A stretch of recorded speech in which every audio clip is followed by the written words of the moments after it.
As soon as you start your journey in Fallout 76, you're initially given the choice to start at level 2 or to start at level 20. There's no wrong choice here. If you choose to start at level 20, like this fresh person right here, it's going to give you the opportunity to choose between a starting perk set and starting weapon, which is really good. Again, like I said, you can do either route. I recommend level 20 because getting to level 50 in this game is sort of your first road marker to achieve. As soon as you come down from the vault, by the way, you'll notice 2 NPCs here. If you played the game back when it came out, you may not know this, but they've revamped the entire main quest, and now there's NPCs in the game. So talk to them to begin this updated new main quest. Also, right here is a donation box. Bethesda noticed that players were leaving items for new players throughout the world, and they've put these donation boxes all over the place. And so you've got veterans who are paying it forward, giving useful items into these boxes. Pick them up if you need them, if it's useful, and then always pay it forward when you have the opportunity to do so. All right, let's talk about some of the settings here real quick. If you go to the map, then you press settings, we want to end up going into game first. In pacifist mode, you definitely want to turn on. Essentially, if you accidentally shoot somebody, it won't flag you for this. I recommend turning it on when you start. Second option is here under the display, enable camera shaking. You want to turn this to off. And then if you want to see your damage numbers, you can turn that on as well. Next up, every time you load into a map, you're going to want to press Control-Tab if you're on PC to bring up the social menu, and you want to join a team. You'll see there's a number of teams here that are available. These are both casual teams. If I press Create New Team, you can see that there's a few different types of team goals. The only two to avoid, especially if you're new, is expeditions and the daily ops, unless you're planning on running those. If you join a team under these options, you will get a bonus, like bonus endurance, intelligence, charisma, XP. The most common, obviously, is the casual, because most people want that bonus to intelligence. So if we join in here, you'll notice that the team isn't really working together or doing anything, right? They're just all running their own stuff. So don't be thinking that you're expected to do stuff with your team. Just join one to get the boost. It's what everybody does. Also, you can fast travel to your teammates free of cost. Once you've discovered a location in Fallout 76, you can fast travel to it, but it will cost you caps to go there. It's not a lot, but it can add up over time. So this is a really useful way to fast travel, and you can also fast travel to camps of your teammates for free. And this is a really useful trick in order to unlock some of the important locations that we're going to talk about in this video. The refreshed main quest is going to take you to the Wayward. This will be your first location to go after. A donation box is right here, but if you look right behind it, the Overseer's camp is here. And the Overseer is part of the original quest line for this game. This is a very useful first starting spot because you have a cooking station, weapons workbench, and armor workbench, as well as your stash right here. A lot of Fallout 76 is picking up items off of the ground and scrapping them and using them for crafting and repair materials. All of that takes carry weight, which is why we're going to be putting a lot of our junk in our stash box, so we have as much carry weight as possible so we can pick up lots and lots of things. So let's say I've been out, I've picked up screwdrivers and fans and all sorts of stuff. I come to my workbench, I press scrap items, and I tell it scrap all the junk. I don't really have anything in my inventory, but a couple of bones, it scraps it. And then I can come over here, transfer all the junk into my stash box right here. And then you can also scrap items manually. So let's say this assault rifle right here. I'm going to scrap it. And I'm learning different parts of the weapon by scrapping it. If there's a particular weapon you want to mod, you need to scrap it over and over again to unlock different mods for that weapon. Additionally, you'll be repairing your armor and your weapons over time. You do so the same spot. You look for a piece where the condition is low. I think I've got one in here like this. Yep.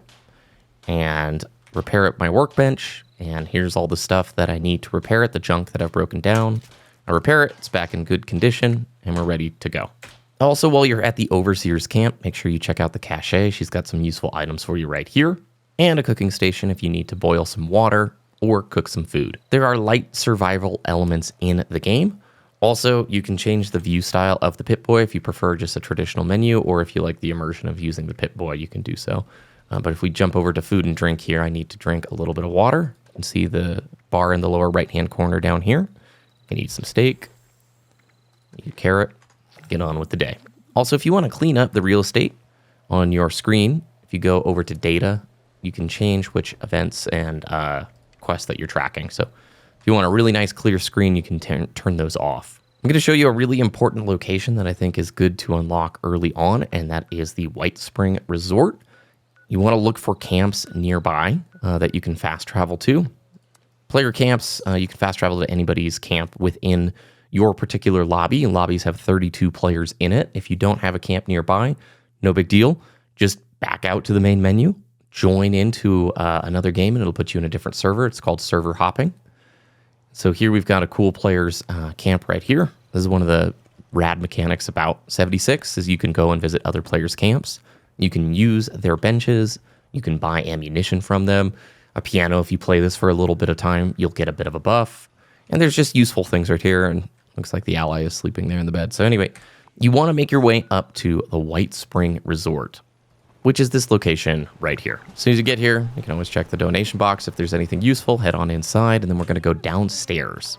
And as soon as you come downstairs, you will now be in the Whitespring Mall, which is an awesome location with vendors everywhere. Vendor, vendor, vendor. These people sell useful items, they sell plans, and most importantly, if you come down the hallway right here, don't worry about building a super robust camp when you first start, because this room has almost everything that you're going to need. You've got a weapons workbench, the tinker's workbench where you can craft ammo, the power armor workstations, the brewing station. You'll notice here throughout the world there's medical supply vending machines and ammo vending machines. I do not recommend buying ammunition from these vending machines. The prices are typically really expensive. The better way to do this is go visit player camps. Most of the time, they will have ammunition for sale, and it will usually be substantially less expensive, and they'll have useful plans for sale as well. When you complete events, you will get legendary items. You can destroy those legendary items right here, and you can then collect legendary script, which is a currency used to go and work with the legendary vendor. Probably don't need to worry too much about this in the very initial stages, but I recommend when you complete events, if you've got some items you don't want, you can come here to get that script.